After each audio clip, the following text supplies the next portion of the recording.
Vijayawada university మంచి భవిష్యత్తు కోసం తెలుగు విద్యార్థులు ఇష్టపడే యూనివర్సిటీ.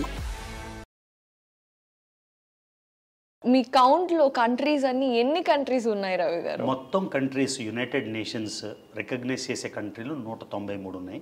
ఆ 193 కాకుండా 2 అబ్జర్వర్ స్టేట్స్ ఉన్నాయి. అవి హోలీ సీ అంటే వాటికన్ సిటీ, తర్వాత పాలస్తీన్. సో మొత్తం 195. ఆ 195లో 193 దేశం మొన్ననే కంప్లీట్ చేసుకొని హైదరాబాద్ వచ్చాను. ఇక్కడి నుంచి 194 దేశానికి వెళ్ళిపోతున్నాను. సో ఇంకొక దేశం మిగులుతుంది. అందుకని చాలా ఎక్సైటెడ్. సో నేనైతే చాలా సర్ప్రైజ్ అయ్యాను, ఎందుకంటే మీరు వ్లాగింగ్ స్టార్ట్ చేసినప్పటి నుంచి చూసుకుంటే ఐ థింక్ 2020 ఆగస్ట్. సో 2020 నుండి మనం 2023 ఆగస్ట్ అయిపోయింది మొన్ననే. సో ఈ 3 yearsలోనే ఇంత పెద్ద ఒక అచీవ్మెంట్ని కంప్లీట్ చేయటం అంటే వినటానికి చూడటానికి చాలా ఈజీగా అనిపించిన, చేయడానికి చాలా కష్టమైన టాస్క్ కదా. కరెక్షన్ ఏంటంటే ఈ 2020 నుంచి నేను ట్రావెల్ స్టార్ట్ చేయలేదు. ముందే చేశారు. అంటే ఇప్పుడు నేను 186 దేశాలు తిరిగాక నేను యూట్యూబ్ ఛానల్ స్టార్ట్ చేశాను. ఆ 186 దేశాలు అలానే ఒక 2 ఏళ్ళు ఉండిపోయాయి. ఎందుకంటే కోవిడ్ వలన నేను వెళ్ళాల్సిన కంట్రీలు ఓపెన్ లేవు, లేకపోతే వీసాలు ఇవ్వట్లేదు, వీటన్నిటి వలన. సో నా యూట్యూబ్ ఛానల్ ఓపెన్ చేశాక కొత్త దేశాలు 7 తిరిగాను, కొత్తవి. పాతవి ఎన్నోసార్లు రిపీటెడ్వి నా యూట్యూబ్ ఛానల్లో ఇంచుమించుగా 30-40 దేశాలు ఉంటాయి అవి, కానీ కొత్తవి మాత్రం 7 దేశాలు తిరిగాయి. But still it's a big achievement, ఎందుకంటే ఒకటి మీరు వ్లాగింగ్ చేయటంతో పాటుగా యూట్యూబ్లో మీరు తిరిగిన దేశాల వీడియోస్ అన్నీ కలెక్ట్ చేసి పెట్టడం దగ్గర నుంచి చూసుకుంటే, so coming from there to here అనేది కొంచెం కష్టమైన పనే కదా. చాలా కష్టమైన పని. ఇందులో ఇంకో ఇంపార్టెంట్ ఎలిమెంట్ ఏంటంటే ఓన్లీ ట్రావెల్ చేస్తే కొంచెం ఈజీ, ఇంకేది లేకుండా మనం ఓన్లీ ఒక బ్యాగ్ తీసుకొని ఒక దేశం నుంచి ఒక దేశానికి వెళ్ళి మళ్ళీ ఇంటికి వెళ్ళకుండా అదొక రకం. కానీ ఉద్యోగం చేస్తూ ఫ్యామిలీతో ఉంటూ ఎప్పుడు పడితే వాడు ఫ్యామిలీ నీడ్స్ కోసం వెనక్కి వెళ్తూ at the same time travel give up చేయకుండా తిరగడం, అది ఒక ఛాలెంజ్. ఆ ఛాలెంజ్ని ప్రస్తుతానికైతే అకాంప్లిష్ చేయగలుగుతున్నాం. అండ్ దాంతోపాటు మీరు తిరిగిన దేశాలన్నీ కెమెరా మొత్తం వ్లాగింగ్ చేయాలి అండ్ ఎడిటింగ్ కూడా మీరే చేస్తారా? అన్నీ ఆ ఫోన్తోనే చేస్తానండి. మీలా పెద్ద కెమెరాలు స్పీకర్లు ఇవేమీ లేవు. నేను ఎక్కడ కనీసం మైక్ కూడా వాడను. ఓన్లీ నాకున్న ఫోన్తోని హారిజాంటల్ మోడ్లో రికార్డ్ చేసి అదే ఫోన్లో ఎడిట్ చేస్తాను. చాలామందికి ఒక అపోహ ఉంటుంది, యూట్యూబ్ వ్లాగర్ అనగానే ఒక 2 లక్షల రూపాయల కెమెరా ఉండాలి, ఒక లైట్ సోర్స్ ఉండాలి, క్లియర్గా మాట్లాడడానికి ఇయర్ ఫోన్స్ ఉండాలి, ఒక డ్రోన్ ఉండాలి, మ్యూజిక్ పెట్టాలి అని. నా వీడియోలు నా యూట్యూబ్ ఛానల్ మీకు ఎప్పుడైనా టైం ఉంటే చూడండి, అవి ఏవి ఉండవు. కేవలం ఫోన్తో రికార్డ్ చేసి ఫోన్తో ఎడిట్ చేసి పెడతా. సో ఫస్ట్ 1 year 8 monthsలోనే 6 లక్షలు దాటి సబ్స్క్రైబర్లు వచ్చారు. ఎన్నో మిలియన్స్ ఆఫ్ వ్యూస్ ఉంటాయి. సో మిలియన్స్ ఆఫ్ వ్యూస్ రావడానికి, యూట్యూబ్లో సక్సెస్ అవ్వడానికి నిజంగా పెద్ద కెమెరా, డ్రోన్ అవసరం లేదని నా ఛానల్ ద్వారా నేనే ప్రూవ్ చేశాను. వండర్ఫుల్. సో మీ ప్యాటర్న్ చూస్తూ ఉంటే లాస్ట్ ఇయర్ కూడా మీరు హైదరాబాద్ వచ్చారు అండ్ ఈ ఇయర్ కూడా హైదరాబాద్ వచ్చారు, but you are from Vizag basically. So Vizag నేను యూట్యూబ్లో కూడా నేను వైజాగ్ అని చెప్తూ ఉంటారు అండ్ రీసెంట్ వ్లాగ్స్ చూసినా కూడా వైజాగ్ ఎక్కువ ఉన్నాయి. So after coming to Hyderabad, any vlog ఏదైనా హైదరాబాద్తో మీకున్న స్పెషల్ అటాచ్మెంట్ ఏంటి? అంటే హైదరాబాద్లో నా కాలేజ్, నేను సెంట్రల్ యూనివర్సిటీ ఆఫ్ హైదరాబాద్, ఇప్పుడు యూనివర్సిటీ ఆఫ్ హైదరాబాద్ అంటారు కదా, ఇక్కడే మాస్టర్స్ చేశాను. నా మొత్తం అంటే నా ఎడ్యుకేషన్ లైఫ్లో చాలా స్పెషల్ మూమెంట్ ఏంటంటే ఫ్యామిలీని వదిలేసి మన మట్టుగా మనం హాస్టల్లో ఉండి టోటల్ ఫ్రీడమ్ మొదటిసారి వచ్చింది హైదరాబాద్లోనే. రోజు అంటే అప్పుడు హైదరాబాద్ ఇలా లేదు, రామానాయుడు స్టూడియోస్, మేము వెళ్ళాలంటే టోలీ చౌకీ అన్ని దాటి వెళ్ళాలి కదా, మేదీపట్నం జయభూషణ్ హాస్పిటల్ అని వస్తుంది, అది దాటాక ఏ ఉండేది కాదు, టోలీ చౌకీ వచ్చేది, ఒక దర్గా వచ్చేది, ఆ తర్వాత మళ్ళీ ఏ ఉండేది కాదు, అలానే ఉండేది. ఎప్పుడుది 94-96లో. అదే హైదరాబాద్ని ఇప్పుడు చూస్తుంటే, నిన్న మెట్రోలో ఫస్ట్ టైం హైదరాబాద్ మెట్రోలో ట్రావెల్ చేస్తే ఎంత చేంజ్, ఎనార్మస్ చేంజ్, ఎంత ఎనర్జీ ఉంది, చాలా బాగా అనిపిస్తుంది. సో వైజాగ్ అంటే మన హోమ్ టౌన్ కాబట్టి స్పెషల్ ఎమోషన్ ఉంటుంది. కానీ హైదరాబాద్లో ప్రతి సంవత్సరం వచ్చేసి ఇక్కడ సఫిల్గూడ ఏరియా దగ్గర మా తాతగారు ఉండేవారు అనమాట. సో వెకేషన్కి వచ్చి 2 నెలలు 3 నెలలు స్పెండ్ చేసేది. సో వైజాగ్ ఎంత అటాచ్మెంటో హైదరాబాద్తో కూడా అంతే అటాచ్మెంట్. ఓకే.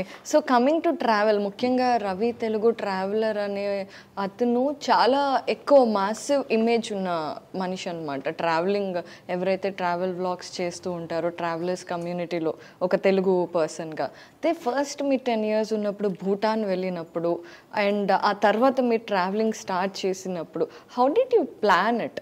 బికాస్ మీరు ఫస్ట్ టైం ఫ్యామిలీతో వెళ్ళారు, it was easy, you have to do nothing.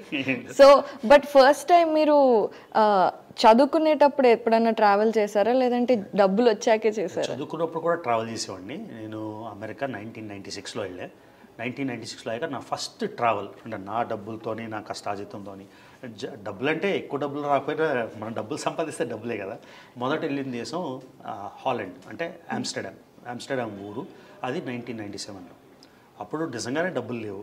ఉన్న కొంచెం డబ్బులతోనే ప్లాన్ చేసుకొని అటు ఆ కాలేజ్ ఫీజు కట్టుకోవాలి, మన సస్టెనెన్స్కి మనం వర్క్ చేసుకోవాలి, ఇవన్నీ చేస్తూ కొంచెం డబ్బులు మిగిల్చుకొని ఆమ్స్టర్డామ్ వెళ్ళామాట.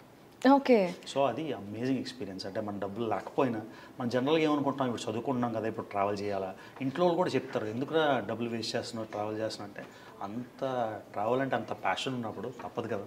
ఇది మీ ఇంట్లో ఆల్రెడీ ఉందా? అంటే మీ డాడీ కానీ మీ ఫ్యామిలీలో ఎవరైనా ట్రావెల్ చేస్తారా?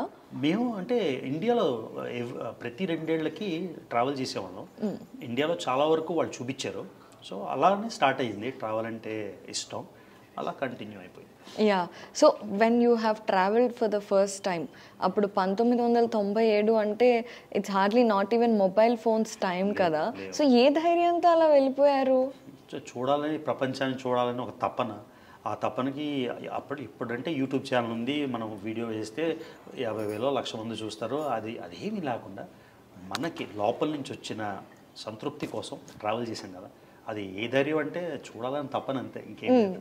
సో అప్పుడు ట్రావెలింగ్ ఫస్ట్ ఎక్స్పీరియన్స్ ఎప్పుడు మనకి బెస్ట్ ఎక్స్పీరియన్స్గా గుర్తుండిపోతుంది. కానీ ఆ తర్వాత మీరు ఎన్నో ట్రావెల్స్ చేశారు, ఎన్నో అడ్వెంచర్స్ చేశారు కదా. ఇప్పుడు ట్రావెల్ చేసేటప్పుడు what is the most comfortable thing you find? And ఏంటి బాగా కంఫర్టబుల్గా అనిపించేది, బాగా కష్టంగా అనిపించేది? ఇప్పుడు చేస్తే అన్నీ కంఫర్టబుల్. ఎందుకంటే ఇంతకుముందు ఫోన్ లేదు. నేను ఎక్కడో ఒక స్టేషన్లో దిగాను అనుకుందాం, ఫోన్ లేదు, ఇంటర్నెట్ లేదు, ఏదో మిస్ అయిపోయాను డాక్యుమెంట్. ఎలా వస్తుంది ఆ డాక్యుమెంట్? మనం ఎక్కడో హోటల్ బుక్ చేసాం, హోటల్ పేరు గుర్తులేదు, ఫోన్ లేదు కదా, పేపర్ ఉండాలి, ఆ పేపర్ బ్యాగ్ రాలేదు అనుకుందాం, స్ట్రగులే కదా. ఇప్పుడు ఏముంది, హోటల్ లేకపోతే మనం ప్లేన్ దిగ్గానే ఎయిర్పోర్ట్ వైఫై వాడుకొని అక్కడే booking.com వెళ్ళి, లేకపోతే hotels.comకి వెళ్ళి ఏదో ఒక హోటల్ బుక్ చేసుకోవచ్చు. సో ఇప్పుడు ట్రావెల్ అసలు ట్రావెలే కాదు, అప్పటి ట్రావెల్తో కంపేర్ చేస్తే. సో అలా ఎప్పుడన్నా అయిందా? చాలాసార్లు. ఇప్పుడు ఈ మధ్యన ఒక 2 ఏళ్ళ నుంచి రేపు వెళ్ళే ట్రావెల్ నేను ఇవాళ బుక్ చేసుకున్నాను. ఫర్ ఎగ్జాంపుల్, నేను లిబియా వెళ్ళాలి, 194వ దేశం. ఢిల్లీ నుంచి టికెట్ బుక్ చేశాను. హైదరాబాద్ నుంచి ఢిల్లీకి ఇంకా ఫ్లైట్ కొనలేదు. కంపల్సరీ వెళ్ళాలి నేను సండే, కానీ సాటర్డే వెళ్ళాలా సండే వెళ్ళాలి తెలియక బుక్ చేసుకోలేదు. ఈ మధ్యన చేసేవన్నీ లాస్ట్ మినిట్, డబ్బులు ఎక్కువ అవుతున్నాయి. అదే కదా, కాకపోతే కంఫర్ట్ ఉంటుంది కదా. ఫర్ ఎగ్జాంపుల్, నేను సాటర్డేకే బుక్ చేశాను అనుకున్నాను, మీరు అంటారు సాటర్డే రండి ఇంటర్వ్యూ చేస్తామని, అప్పుడు అది మిస్ అయిపోవాలి కదా. సో అందుకని నేను చాలా ఫ్లెక్సిబుల్గా ఉంటున్నా, లాస్ట్ మినిట్ రిజర్వేషన్ చేసుకోండి. అంటే ఇప్పుడు డబ్బులు బాగా ఎక్కువ వస్తున్నాయని అర్థం, అంతేనా? ఎక్కువ రావట్లేదు. ఎక్కువ అన్నది రిలేటివ్ అండి. మీకు కాలేజీలో ఉన్నప్పుడు 10 రూపాయలు ఉందనుకోండి, జాబ్ వచ్చాక 50 రూపాయలు ఉంటే అది ఎక్కువే కదా, ఆ విధంగా. Okay. So coming to this, మీరు చూసిన కంట్రీస్ కానివ్వండి, మీరు కొన్ని అంటే ఇండియన్స్ తక్కువగా వెళ్ళే కంట్రీస్, అసలు వెళ్ళని కంట్రీస్ కూడా కొన్ని ఉంటాయి. సో అలాంటి వాటికి కూడా వెళ్తూ ఉంటారు కదా.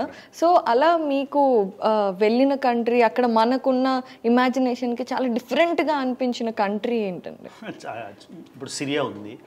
మన సిరియాలో చూస్తే ఐసిస్, ఆడవాళ్ళని అమ్మేయడం, చిన్నపిల్లల్ని కిడ్నాప్ చేసి అమ్మేయడం, ఇవే కదా చూస్తాం. సో మనం అనుకుంటాం ఏంటి, సిరియాలో దిగ్గానే ఎవరో 4 వచ్చేస్తారు, సినిమాలో చూసినట్టు రోజా సినిమాలోని 4 మనం తీసుకెళ్ళిపోతారు అనుకుంటున్నాం పర్సెప్షన్. మళ్ళీ సిరియన్స్ ఏంటి ఇలా ఇళ్ళు కొట్టుకుంటున్నారు, వీళ్ళకి మానవత దృక్పథం ఉండదేమో అని.